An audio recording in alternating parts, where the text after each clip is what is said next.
Okay, so I've got the new E-flite P-51D Mustang. I am outside for this video, so hopefully the lighting is decent. It's a little bright, but the plane's colors do look really good, better outside than they do inside, at least for my lighting situations. So the Mustang, you know, there's been a few. E-flite has a 1.2. This one's a little bit different. It's a little bit bigger, and it's kind of in a segment of its own, kind of like with the F4 Phantom or whatnot.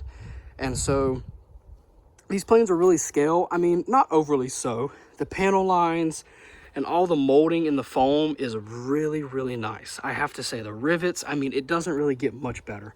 So they've done an excellent job on the mold. It looks so good. It's very clean. The paint is clean. There's no chipping. E-flite planes usually have pretty good, you know, quality controller and stuff like that. So I don't see anything wrong with that. The only thing as far as aesthetics go is the pilot, which is a pilot they used from FMS, because Horizon owns FMS now. This is just a reused pilot from FMS's stock. He's extremely pink. The skin color is a little weird. I think he's just extremely sunburned. So that's one thing, is he's just really, really pink, not like any skin color. So that's a nitpick.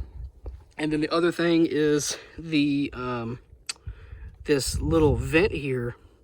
It doesn't look too bad, but the seam between the vent and the foam could be much cleaner. That doesn't look too good. So, you know, that's okay though. That's not really a big deal. You have to get up really close to see that. The exhaust looks really good. The seam between the exhaust and the foam looks good.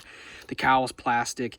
The spinner's plastic. Props are good. Not too much bend there. Mine is a little noisy in flight. I've flown this twice. It's a little noisy.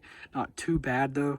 Mine's mostly the noisiest while inverted. So you could balance this out a little bit better, but overall, not that bad. So the plane itself, aesthetically, it looks great. Now the flying characteristics are pretty good as well. It does have safe, and I do have safe turned on, and I have used safe, and it works fine.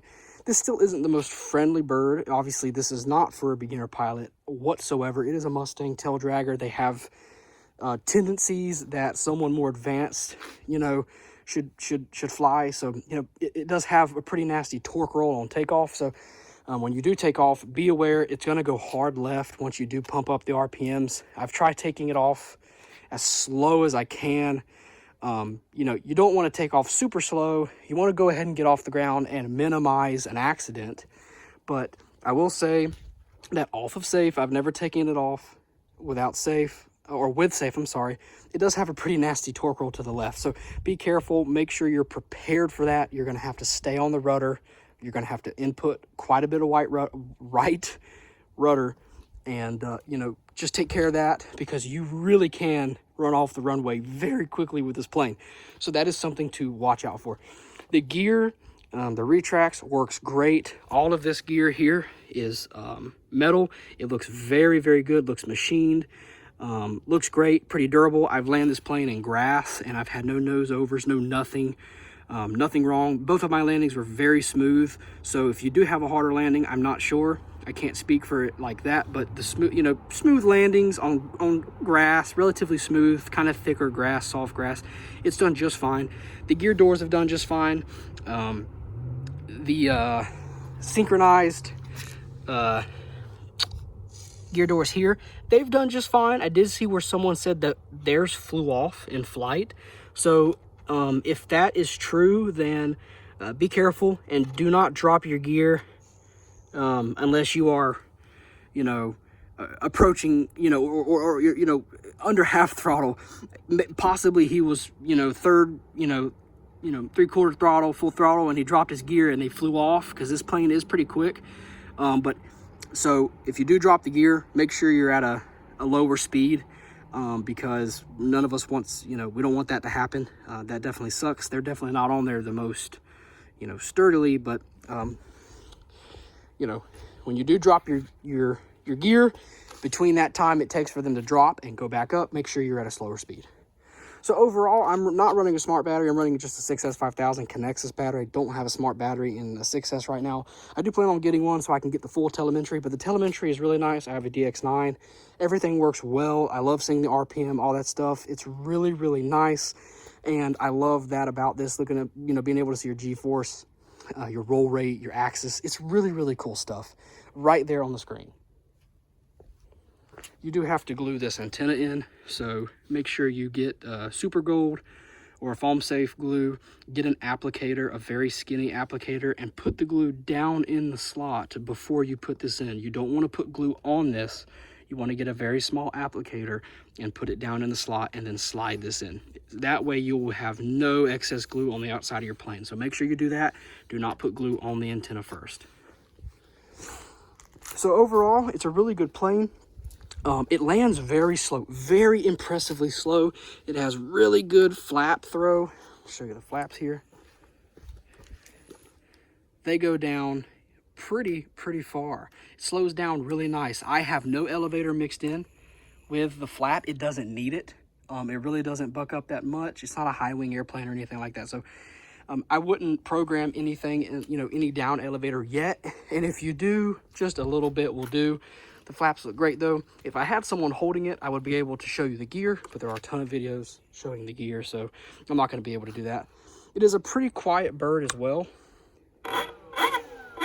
By no means is it loud, and it's actually really quiet in the air. One of the quietest planes that I've flown, so that's awesome. It's not very noisy. And overall, I'm pretty happy with it. It's a pretty hefty plane. It's got some weight to it. It handles wind just fine. It doesn't have too much aileron throw. Let me show you. This is 100% throw off of safe. That's 100% throw. So not too much throw there. So the roll rate is definitely not crazy. Personally, I'd like the roll rate to be faster. Now, I can go in and make that faster by adjusting the linkages, but the roll rate's not crazy by any means. It does have very good elevator authority, and the rudder authority is what you would expect on a plane like this. Now, it does have a separate servo for that steering wheel, that steerable tail wheel there, so that's awesome. You can adjust that. There is a little latch right here in front of the door, 2 Phillip head screws you take off, and then you take a 1.5 millimeter Allen wrench, and you can adjust the tail wheel if you do find your plane going left and right by itself. Mine was a little bit to the left, so I did go and I adjusted it just a teeny bit to the right, but it did come almost perfectly straight. But you can go in and adjust that very easily. So overall, I think the bird is really nice. The paint looks great. It flies well. That nasty torque roll is something you have to watch out for. I personally was not expecting the torque roll to be that bad, and I have flown Focke-Wulfs, BF-109s, P-47. So, you know, I wasn't expecting the torque roll to be as severe as it was on this plane, but it's not the plane's fault necessarily. It's the nature of the design. It happens, and that's why warbirds and tail draggers in general are not the most friendly planes for beginners. So do be aware of that. But other than that, everything looks great. Paint is very nice. You do have some nav lights here. You have green on one side, and of course you have red on the other. Those are the only lights. They look pretty good. They're hidden well. They look neat. Sometimes lights can kind of look a little crappy, but these have been blended into the plane very well. And the intake on the bottom actually has little holes, and I don't know if you can see, but you can actually see through. So it does let a little bit of air through that intake. That's nice. Someone is saying hello. So yeah, if you have any questions about the new E-flite P-51D Mustang, leave a comment, and hopefully I'll get a flight video up, even though there's flight videos already up. But it's a nice plane. It's not too fast. It's not really that powerful. So it's not crazy by, you know, any means. When it comes to this airplane, the only thing that really takes practice is landing and taking off because of the nature of the aircraft itself. So I appreciate you watching. Leave a comment.